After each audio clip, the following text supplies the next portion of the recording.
Alright, and discussions of truth. Coming up on the 4-year mark of doing this program. Started out in Wynwood District of Miami, and continue to grow. And never before could it be more prevalent, folks, that in all governments globally, there is corruption, there's lies, there's deceit. I think it's, in large part, it's the way people choose to live their lives. And in the United States here, we have unprecedented times. Shout out, if you will, to the folks in Berlin for standing up for what they believe. Robert F. Kennedy Jr., who I've invited to join the program. Let's see if he comes on. I know he's an incredibly busy person. Basically, Berlin, London, Slovenia, I believe. We've got folks, large numbers of folks, that are standing up against the mask tirade. Look,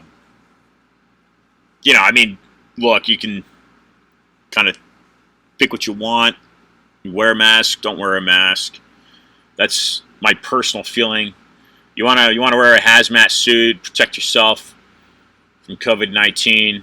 And this is what's interesting, in that irrelevant, really, in that I started this program because of the Zika virus in Miami in 2016, and here we've got in 2020, 4 years later, we've got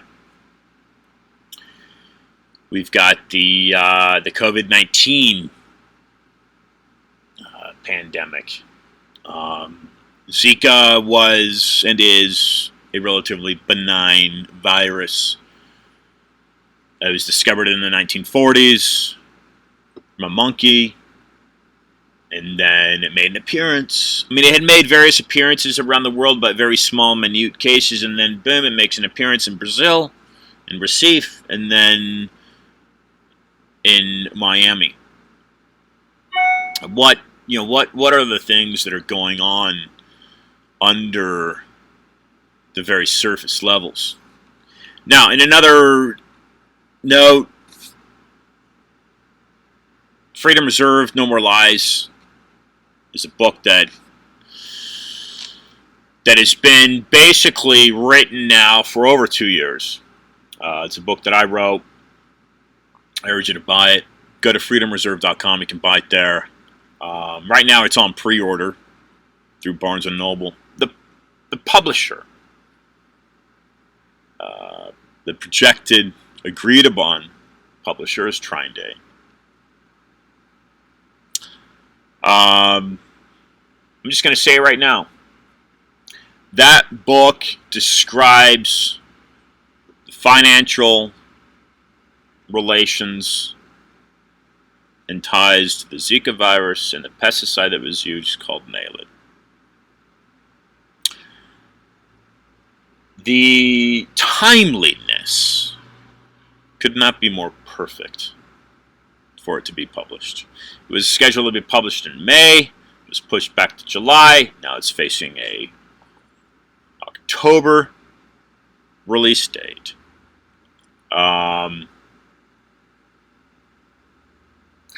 That release should have happened in May. We'll see if it gets released in October from this publisher. It's 4 months. And anyway, evidently there are a few errors that I'll go over and get that through. And if the current agreement with the publisher stands, then it'll be published in October. If there's a retraction, then the publication thereof will likely be picked up by a different publisher. But that'll be coming forward in the next little while. Anyway, just letting you know that there are a few kinks that I'm working on. I'm somewhat disappointed that it's taken this long. Like I said, that was supposed to be published in May. There are the two factors that are stalling it, and those have just come to my awareness today. That A, there's a question of whether it's the appropriate timing, and then B, there seem to be errors. Okay, errors are one thing; those can be edited. Timeliness, it should have been published in May. Easy. Easy. No question about that. So, working on that right now, and if it needs to find a different home, it will find a different home. FreedomReserve.com. You can order it right now. I am Ian Trache. This is Discuss the Truth. I'm typically here at the 5 o'clock hour, but I have been starting earlier, Eastern Time, PM. I have been starting earlier, and that is written on Discuss the Truth. Today we've got a great show for you. Thom Hartmann making his third appearance on the program, and we'll be discussing his current release, which is The Hidden History of Monopolies: How Big Business Destroyed the American Dream. New York Times bestselling author Thom Hartmann. And let me just read this quick briefing. He actually has the support of Leonardo DiCaprio. Thom Hartmann seeks out interesting subjects from such disparate outposts of curiosity. They have to wonder whether or not he uncovered them or they selected him. He's also got a quote. He's been quoted by Van Jones, CNN political contributor, and also John Perkins, who's a former guest on this program. John Perkins, author of The New Confessions of an Economic Hitman. Treating the cancer of American monopolies. While it's well known that billionaire oligarchs and giant corporations have waged war against poor and working class Americans since the Reagan Revolution, less well known is their war against small and medium-sized businesses. Robert Bork, a racist, toxic Reagan acolyte, succeeded in transforming the nature and enforcement of America's anti-monopoly laws, convincing both Congress and Supreme Court justices that his pro-monopoly vision was the best way to go. The result is a shattered business landscape. The average family paying an annual $5,000 monopoly tax and higher prices for everything from airline flights to pharmaceuticals, and a massive increase in corporate political power. The coronavirus pandemic has only made things worse. The American business landscape and the American middle class will return to health only when Reaganism and Borkism are finally reversed. And look, the book is compiled of 3 parts, 171 pages. Let's get in a little bit to Thom himself. Thom is a 4-time Project Censored award-winning author, New York Times bestselling author of more than 205 books, not all New York Times bestsellers. Currently in print over a dozen languages in 5 continents in fields of psychiatry, ecology, politics, and economics, and the #1 progressive talk show host in the United States. He has a daily 3-hour program. I go weekly, Wednesdays, of course, 5 o'clock p.m. Eastern Standard, typically. So, Anyway, folks, what I urge you is to go into my website, iantrottier.com.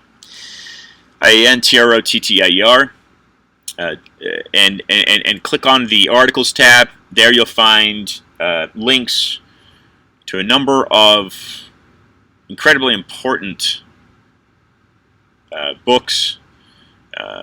Anthony Cyril Sutton, Stanford Hoover Fellow, Charlotte Isabit. I'm not sure that the book is available. Charlotte's book is available via PDF, but Anthony's books certainly are. National Suicide is one of the titles. Military Aid to the Soviet Union. The War on Gold. Again, Anthony Sutton. How about the Federal Reserve conspiracy? How the order controls education. You know, that catchword, right?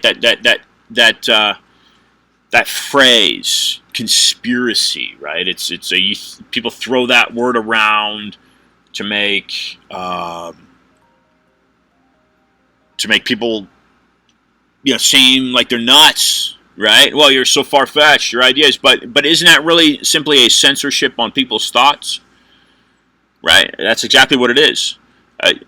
People being labeled conspiratical or theoretical. Okay, theory is one thing. Conspiracy is another thing. Conspiracy is typically aimed at harming someone, but those two words combined, isn't that really censorship on somebody's thought? So it's meant to discourage the independent thinker from thinking outside the box. Really is what it is.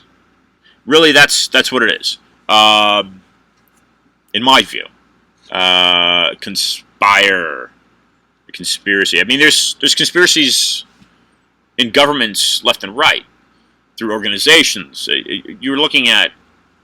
Let's look at Antifa right now.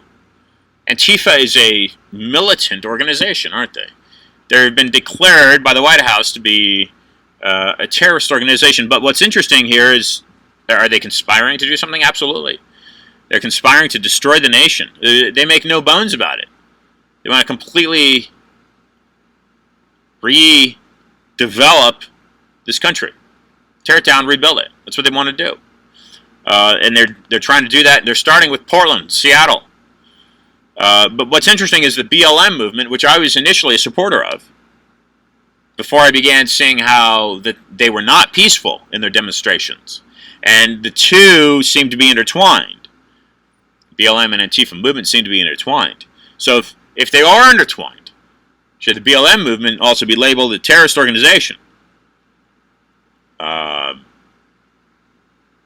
Okay, sure. I'm a white man, so because I'm white, I'm a racist? No, absolutely not. That doesn't mean I'm racist at all. And it just so happens that a Black Panther type movement that I equate the BLM movement to, because it has Oakland ties, California. Well, as a matter of fact, so do I. Okay, I have ties to that city as well. Yes, absolutely.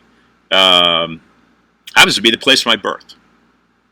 Okay, so just because a organization has a name to it doesn't mean it correctly represents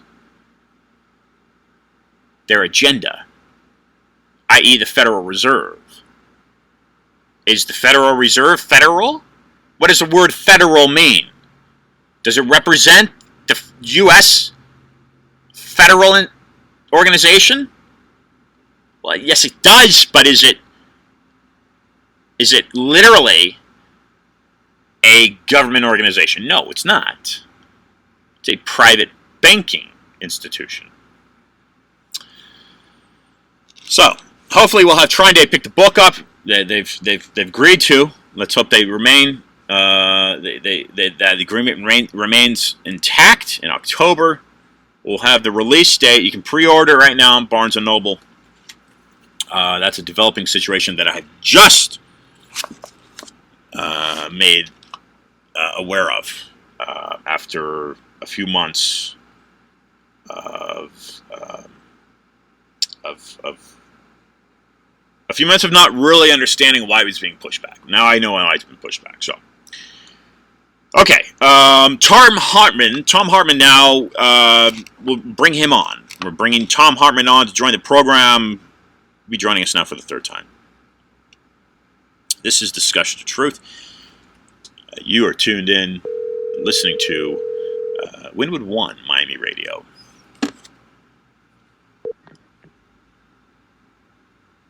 Hello.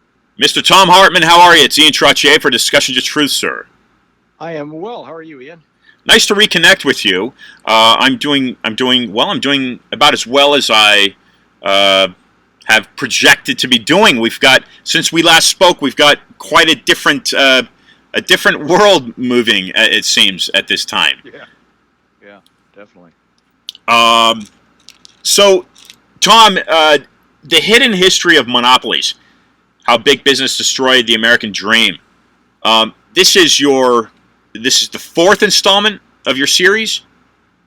Yeah. Excellent. And let's get into that a little bit, because I think the average American, the average listener, is likely going to equate the word monopoly to the most famous family. Likely, okay, this is coming from my opinion. Likely one of the most famous American families. That'd be the Rockefeller, and that would be Standard Oil. Sure. Go ahead, Thom. What is it that you? What drove you? And by the way, for listeners to understand, the foreword has been delivered by Ralph Nader. Let's go from there. Let's go from there, Thom. Sure. Go ahead. No, you ask a question. I'm sorry. What? Let me insert this. And there's three parts to this book. Let me insert this. In 1912, Standard Oil was broken up under the antitrust agreement. It was broken up. It was dissolved into I think it's 37 different companies. Such companies that sprang from that. And again, we're basically, what I'm doing to kind of set the table is I'm basically taking Standard Oil as an example of a monopoly. So Chevron is a gas company that sprang from Standard Oil. Exxon is another company that sprang from Standard Oil. Mobil. So these are all companies that are massive. They're massive petroleum companies. But what caught my interest, Thom, was a publication I read a few years ago out of a study that had been done at Cal Berkeley, was that the Rockefeller Foundation was formed as a result, primarily, my understanding, of the dissolving of Standard Oil.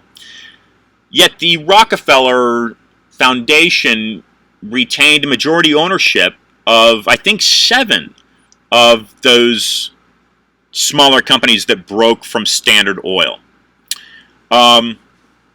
So what seemed to be the breakup of a monopoly, by most accounts or most interpretations, only made the organization that had once controlled the Standard Oil monopoly more powerful. That's something you want to comment on? Well, your knowledge of Standard Oil pre and post breakup exceeds mine, and I can't give you that kind of granular detail. What I can tell you is that monopoly is cancer within capitalism. It was identified as such by Adam Smith in 1776 in Wealth of Nations, David Ricardo in the early 1800s, repeatedly, actually. I mean, modern capitalism is fairly recent. The first modern corporation was chartered on December 31st of 1601 by Queen Elizabeth I. It was the British East India Company, and which had become the monopoly that basically controlled America.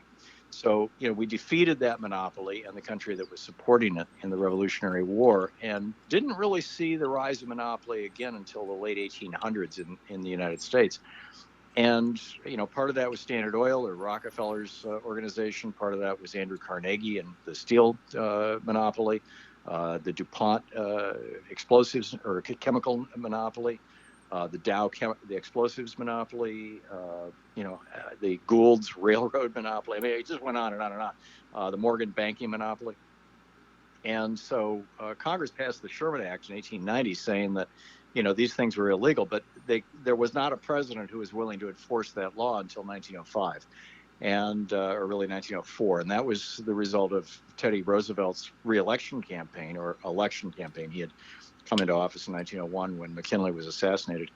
And he was a fairly rich guy from New York, and he was heavily criticized for taking money from his buddies and from commerce. And it stung him so badly that he became a real champion of antitrust laws and the Tillman Act, which was passed in 1907, that made it a felony for any corporation to give money to any candidate for federal office. And he initiated the breakup of Standard Oil that was finished by William Howard Taft.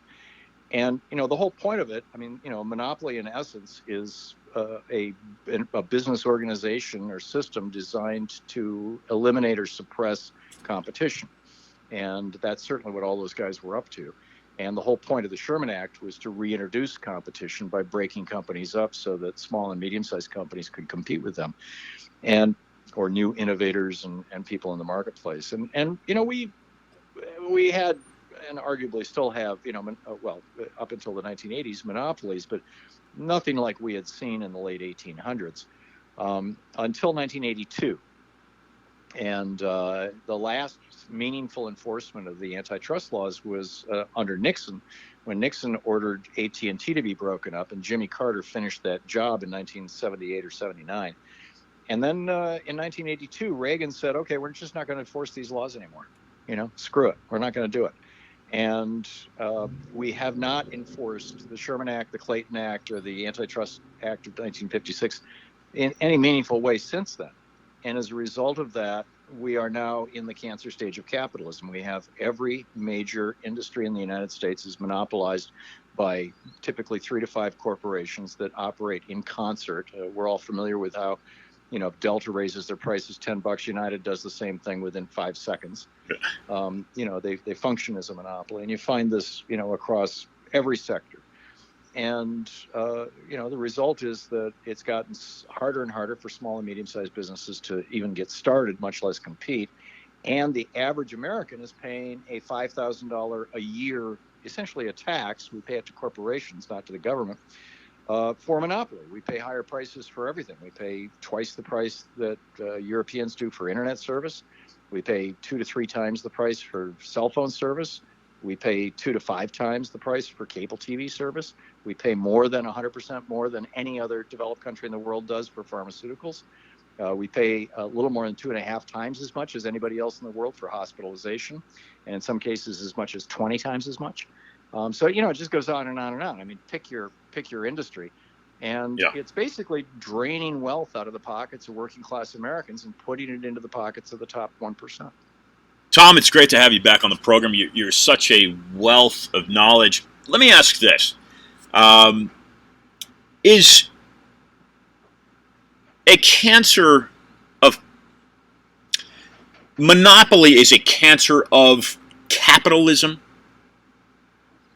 Yeah, here's a way to think of it. Our bodies are constantly producing mutated cells that are dysfunctional and occasionally cancerous. And our immune system catches those cells and destroys them. It's just a routine part of life. But every now and then, one of those cells would get past our immune system and set up house and start multiplying like crazy and saying, "It's all mine. I am going to take all the energy from this body. I'm going to redirect all the blood into my cells." And it gets larger and larger and larger, and the person gets smaller, shrinks and withers away, and eventually dies from the cancer. Well, that's a perfect metaphor for, in fact, it's a perfect description of the way that monopoly works in the business world. And so that's why I say, monopoly is a cancer to capitalism, just like real cancer is a cancer to our bodies. Now, the pharmaceutical industry, and in part 3 of your book, Monopoly and Pharma, Big Private Profits, Publicly Granted Patents, are you familiar with the work of Gerald Posner, Tom? Yeah, he's written a whole bunch of books, including one about the Kennedy assassination. So Gerald is a guest on the program. It's been a few months now, a couple months. His latest book is called Pharma: Greed, Lies, and the Poisoning of America. Pharma. Good on him. Go ahead. I said good on him. Gerald Posner's a good guy. He's a good writer. Yeah, and he's based, I think, part of the time he's based there in South Beach. It's an 800-page, very meticulously documented book that really destroys the pharmaceutical industry. Now you've got the current administration that's trying to maneuver costs, these, like you're saying, these inflated costs on pharmaceutical products. But I want to get back to monopoly theoretically. Where does it really come from? You're talking about the East India Company, the former British Empire. These are elements. These are trading elements, business elements that were acquired by the early settlers and how they ran their companies in the United States. I like the analogy that you just made with the human anatomy.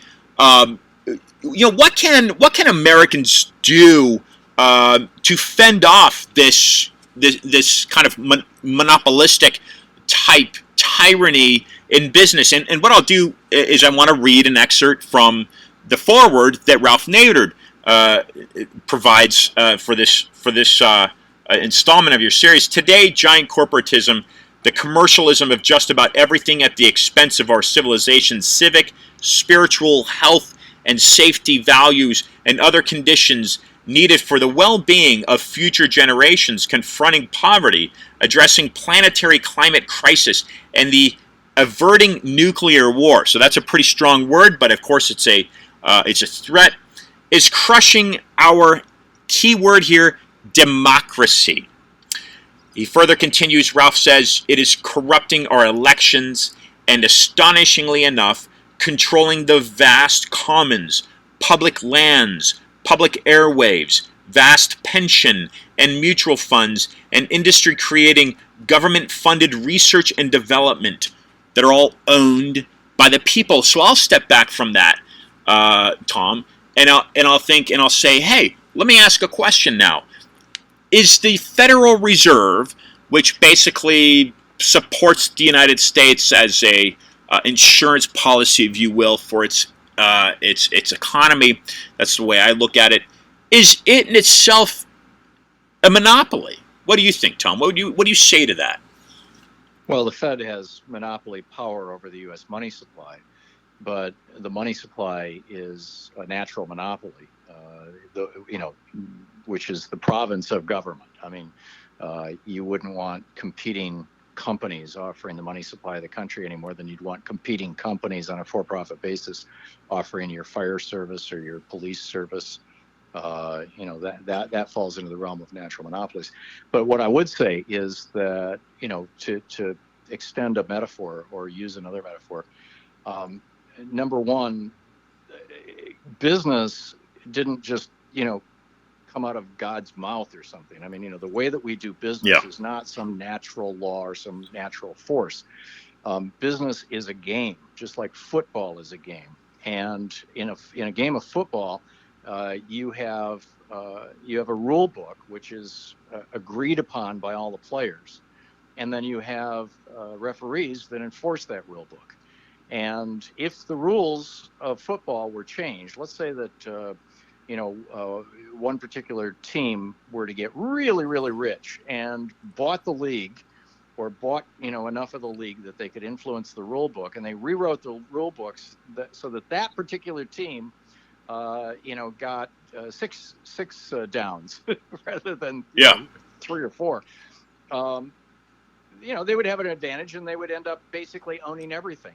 That's what has happened with regard to business in the United States, which takes us back to the rule book. Who writes the rule book? Well, government writes the rule book theoretically on behalf of the people, but government has been seized in large part because of a couple of Supreme Court decisions in the 70s that said that when billionaires or corporations want to own politicians, that's considered free speech. That's not considered bribery or corruption.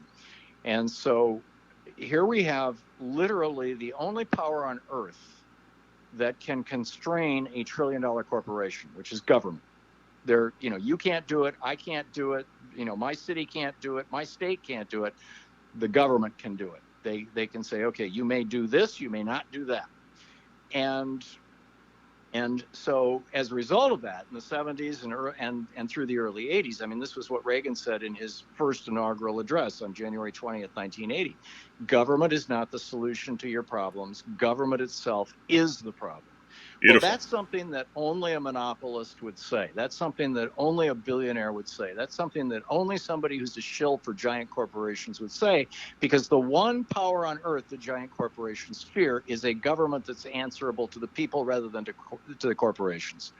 And that was Reagan introducing America to the fact that he was bringing in a whole brand new economic and political system.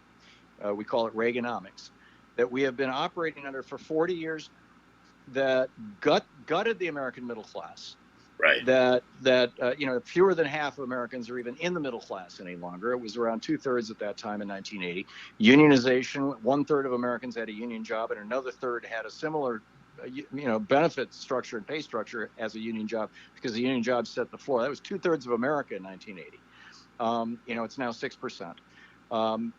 And all that wealth that was earned by these corporations prior to 1980, as corporations became more profitable, as workers became more productive, that productivity was matched by increases in workers' pay, all the way back to the late 1870s. You can track this. It's pretty much a straight line, with the exception of the Republican Great Depression of 1929, and it recovered after the Great Depression, after Franklin Roosevelt put the country back together.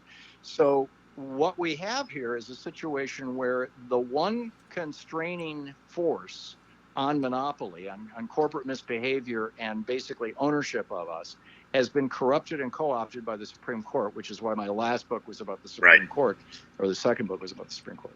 And the result of all of that is that the rule book has been changed. We're now in a world where pick your favorite NFL team. That one team basically, or that team with 2 or 3 friends, 2 or 3 other teams, basically took the whole damn thing over, and they're milking it all for their own benefit. And to hell with the players, to hell with the fans, to hell, they're not even paying the damn rent on the stadium. They're just taking everything. And that's the state of business in America right now. And this is so you're talking about Reaganomics, and you insert midway through your book Robert Bork. Speak a little bit about Robert Bork.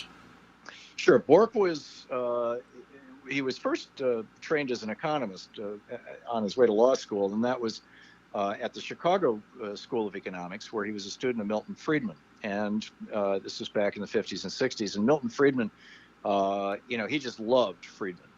And Friedman had this idea that the monopoly laws were unnecessarily complex.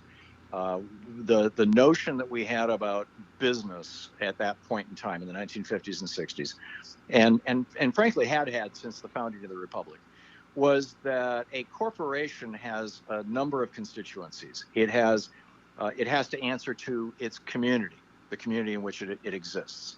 It has to answer to its customers. It's got to have, decent products and stand behind them. It has to answer to its employees. It has to have certain standards of behavior with regard to its employees.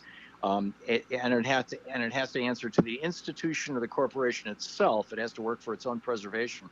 And then, finally, it has to answer to its stockholders. Well, Friedman said, screw all that. It really should just be the stockholders. The stockholders should be making all the decisions. They should call all the shots. You want the executives in a corporation to stop thinking as if they care about the corporation or the community or the employees or even the customers. To hell with all them. It's all about the ownership class, the stockholders, the billionaires. And, Reagan adopted that in the 1980s, but Reagan also tried to put Robert Bork on the Supreme Court, which is when we discovered that he hated gay people and black people and was just a very weird man. But he had been lobbying. He had taken this mantle of Milton Friedman with regard to monopoly law and wrote a book about it, had testified before Congress dozens of times, worked for a bunch of different think tanks, had all kinds of articles published, was on a one-man 20-year crusade to change the way that our monopoly laws were enforced.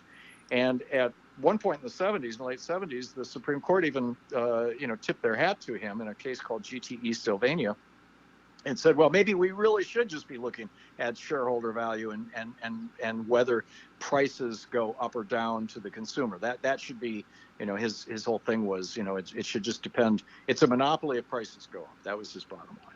And therefore the corporation can devote all their other efforts to the stockholders. And that's what Reagan ratified. I mean, he basically put that into policy. Now the laws are still in the books.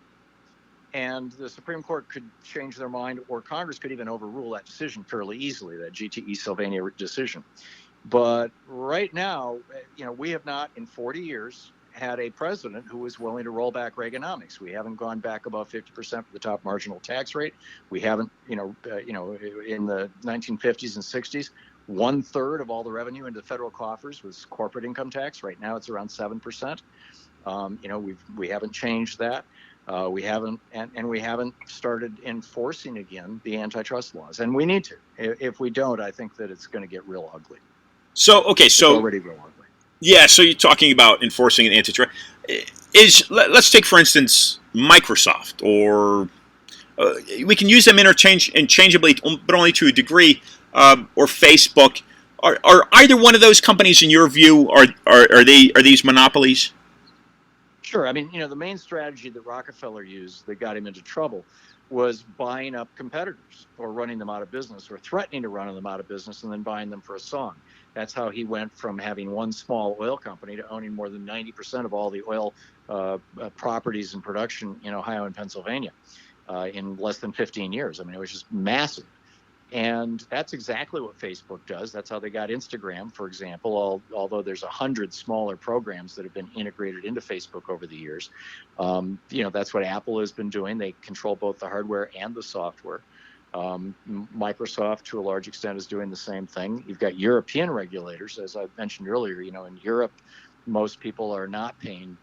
The average European is not paying $5,000 a year extra as a monopoly fee to these corporations, because the monopolies are largely disempowered or broken up, and they're taking a serious look at these guys.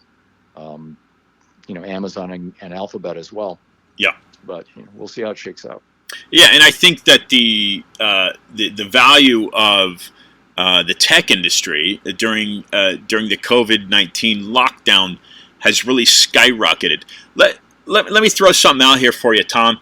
1971, Richard Nixon abolished the gold standard. I'm trying to tie this into a monopoly for listeners, but I want to get your reaction on why he did that, and was that effective, and was that good for American economics? Nixon did that because the United States economy was growing like a weed. I mean, post World War II, we had the fastest economic growth of pretty much any major nation in the history of the world. And the problem with the gold standard is, if you've got $1 trillion in circulation, and that currency is backed by gold, you've got to have $1 trillion worth of gold in Fort Knox to back it. And so if your economy grows 20% over a 5-year period, and ours was, we had 4% annual growth through the 60s. If your economy grows 20%, then you've got to have 20% more gold. And that is a huge drain on the Treasury, because taxpayers have to put the money in to buy that gold. And gold is not productive. And if your economy shrinks, you got to be selling gold.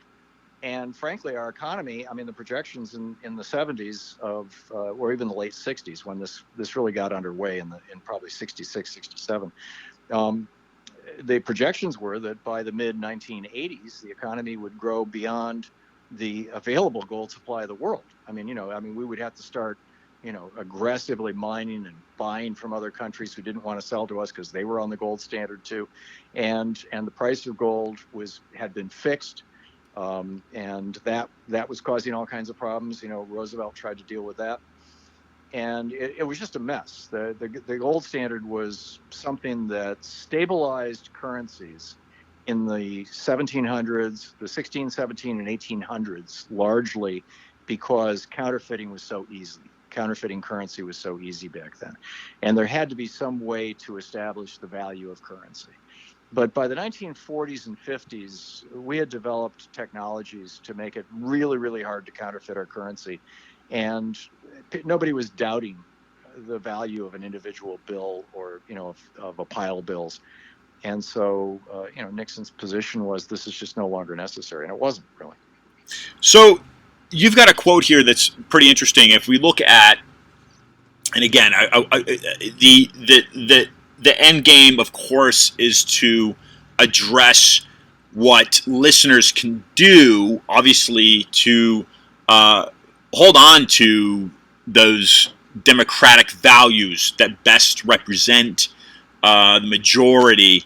But 1792, you've got a quote here from James Madison, and he says, the racial wealth of monopoly is how you lead into this, and the quote is, that is not a just government, nor is property secure under it, where arbitrary restrictions, exemptions, and monopolies, again, this is James Madison using this word, monopolies, deny to part of its citizens that free use of their faculties and free choice of their occupations, which not only constitute their property in the general sense of the word, but are their means of acquiring property, strictly so called.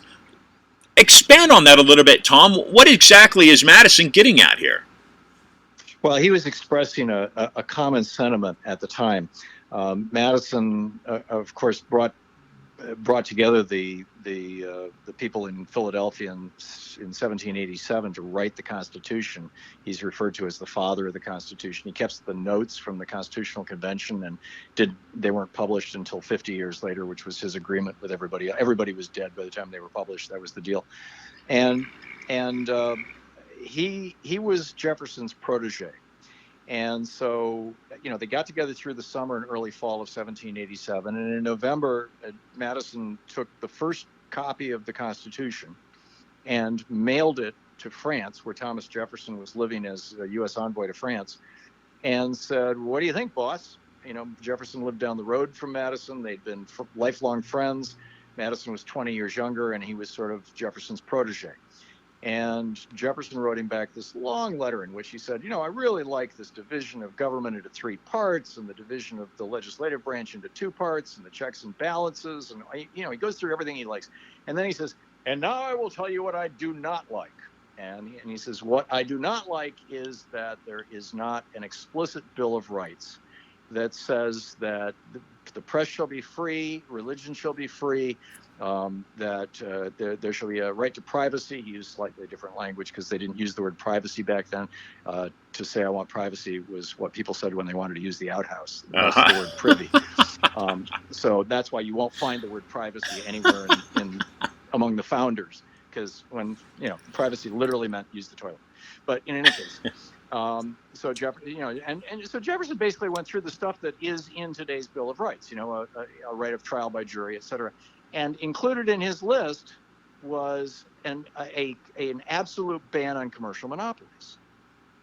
And and then Jefferson continued to send a whole series of letters over the next year and a half as the Constitution was being debated to all kinds of American politicians, basically lobbying them for a ban on monopolies in commerce in the Constitution as part of the Bill of Rights. Wow. At the end of the day, Jefferson got everything he wanted except two. He wanted a ban on standing armies, and the closest he got to that was the Second Amendment, which was designed to have state militias replace standing armies during times of peace, and the ban on commercial monopolies, which just was completely eliminated because nobody thought it was necessary. They had just successfully fought a war against the British East India Company and the British government. The Boston Tea Party of 1773 was fought because England gave a massive tax cut to the East India Company that allowed them to put small tea dealers up and down the east coast of the colonies out of business. And so it was a Walmart kind of move, and the colonists said no, to hell with that. And they just didn't think that America would ever tolerate monopolies. They didn't think they had to write it into the Constitution. And like I said, we didn't. They were dead 100 years before we saw serious monopoly in the United States. Okay, so why was it a century that America didn't see a monopolistic practice, and what changed? I think largely because America was an agricultural nation, because we were so spread out over such a large continent, because there was such an emphasis in the Constitution on state power, on states having power as opposed to the federal government, and because up until the 1890s, every single state in the Union had corporate charter laws that required corporations, as their articles of incorporation stated, the first purpose of incorporation had to be to promote the interests or protect the interests of the citizens of the state. And corporations, thousands of corporations a year, were killed off. They were given the corporate death penalty because every Secretary of State in every state, every 1 or 2 years, depending on the state, had to examine the books of every corporation doing business in those states. And Rockefeller was the guy who made sure that all this got ruined in the 1890s during the charter mongering era. But basically, those were the immune systems against monopoly of our nation. They started breaking down in the 1880s because of the Industrial Revolution, and mostly because there were certain things that could only be done at scale. You could manufacture rifles, or you could manufacture clothing, or you could manufacture houses or whatever, on a relatively small scale.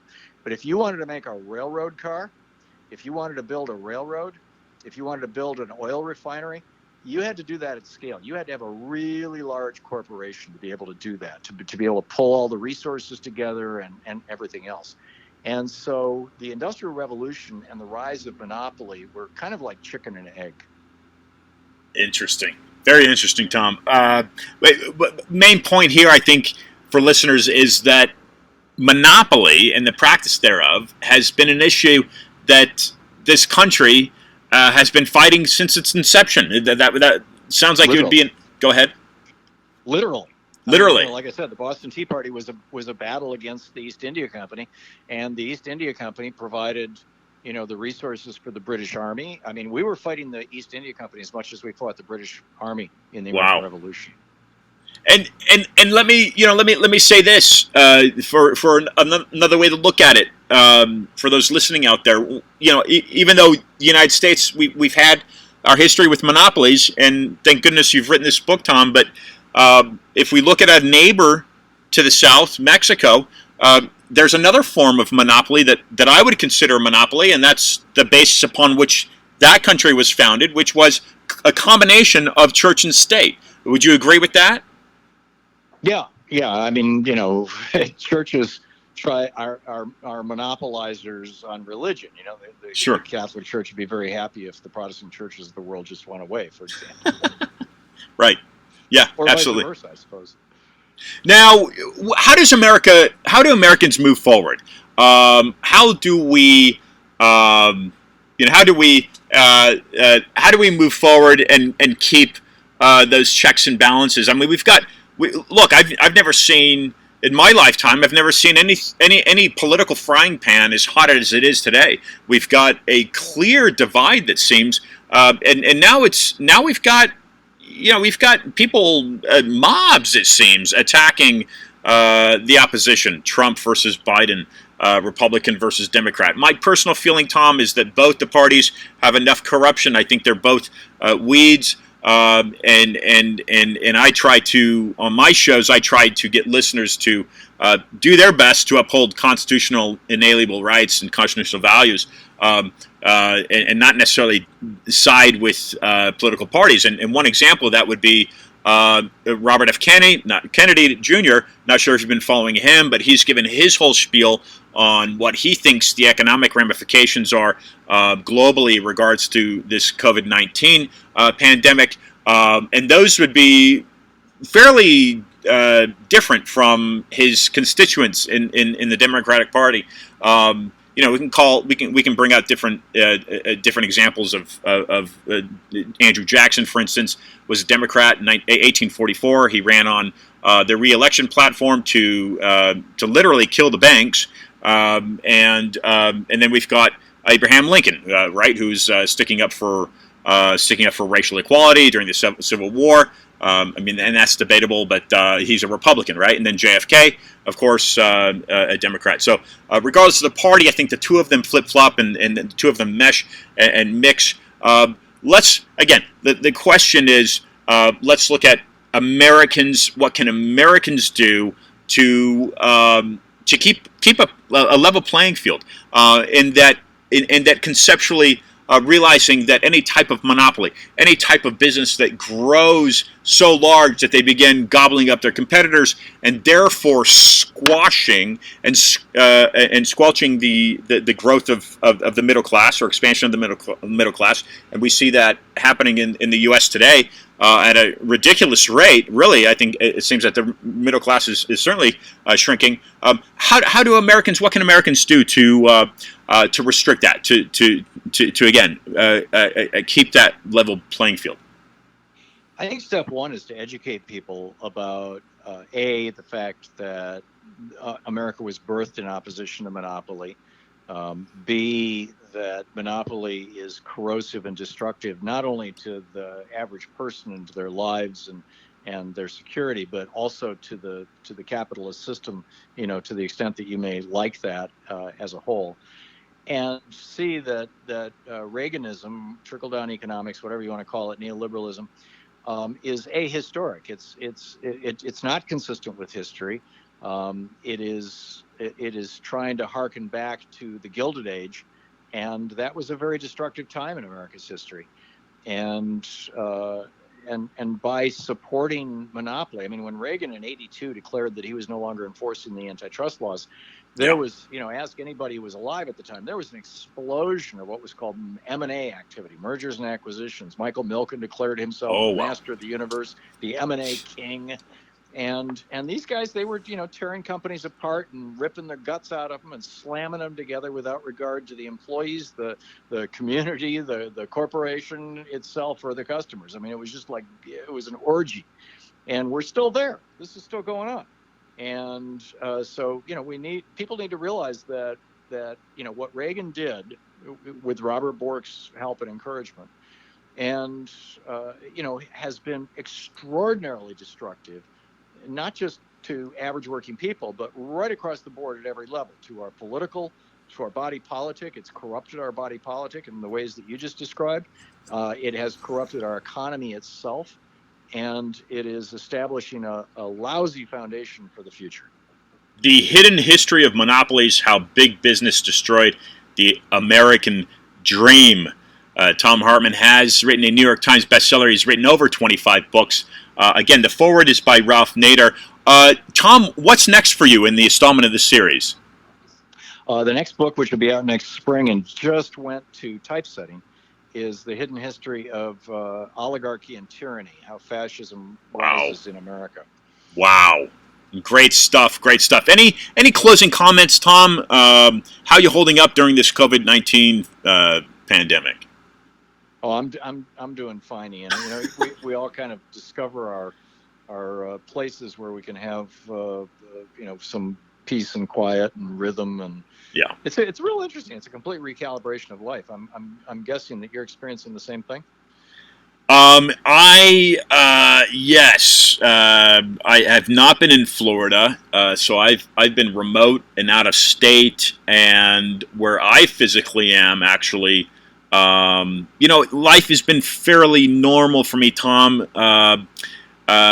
The the mask issue has not been. It's certainly a debate where I'm at, but it's not been enforced. So I frankly typically choose not to wear a mask, and there are many like-minded folks that do that as well. It just happens to be where I am geographically, where there's not a dense population that would require enforcement of that mandate. But I've also looked at again some of these economic ramifications, and I've looked at Catherine Austin Fitz, who I believe is a Wharton grad, did some linguistics studies at Yale, and did some advising the White House. May have been actually under Reagan. I'm not sure about that, or the Bush. And she's talking about the implication of digital currency and how that can drastically change things as a result of the pandemic. So but for the most part, thanks for asking, Tom. For the most part, life's been fairly normal for me. But again, I've been outside of Florida and Miami, going remotely, so I haven't lived in that dense populated location. Anyway, that's me. Tom, thanks for joining the program. Any closing comments on Monopolies? Well, spread the word. I mean, we need to wake up as many people as possible. Nothing happens without public opinion, and this is a topic that has not really been discussed in any meaningful way since the 1970s, when the AT&T breakup was underway. Excellent. Looking forward to having you rejoin the program. Tom, keep up the great work, and talk to you soon. Ladies and gentlemen, Thom Hartmann. Thanks, Ian. Great being with you. That was Tom's third time, I believe, joining the program, and a wonderful guest he is each and every time on the program. Again, he's written a New York Times bestseller. He's authored over 25 books. The foreword on this book, repeat the title: The Hidden History of Monopolies: How Big Business Destroyed the American Dream. I mean, think about it, folks.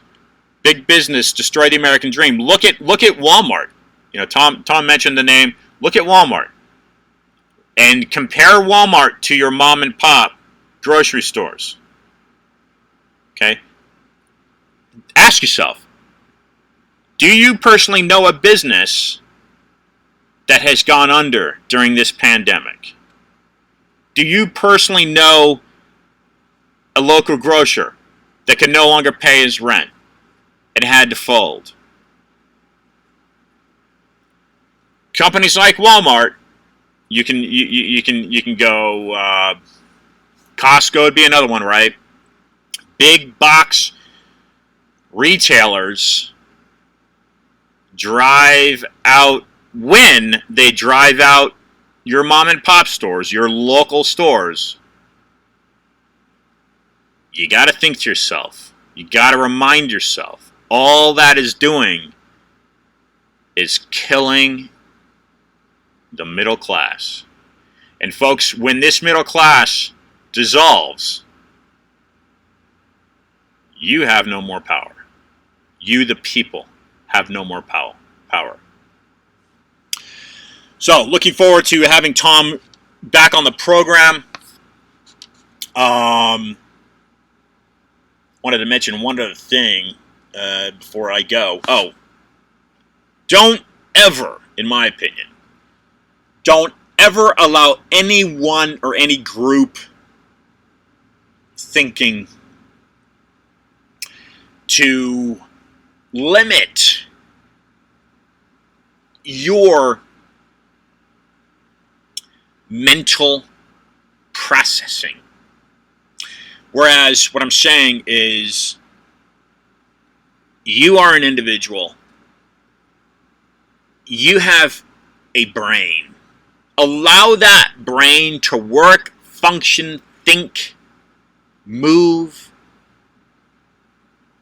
in ways that it was designed to perform. And don't let anyone ever limit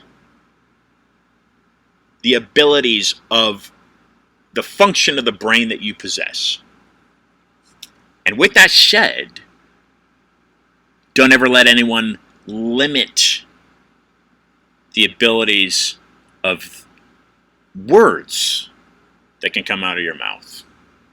Be kind, be gentle, use effective words when necessary, but do not let anyone limit the words that can come out of your mouth. Next week, folks, JP Lindstroth rejoining the program. And we'll be hearing from JP his views on Black Lives Matter. It'd be nice to have JP rejoin the program. It's been probably 6 weeks. And until then, folks, be awesome.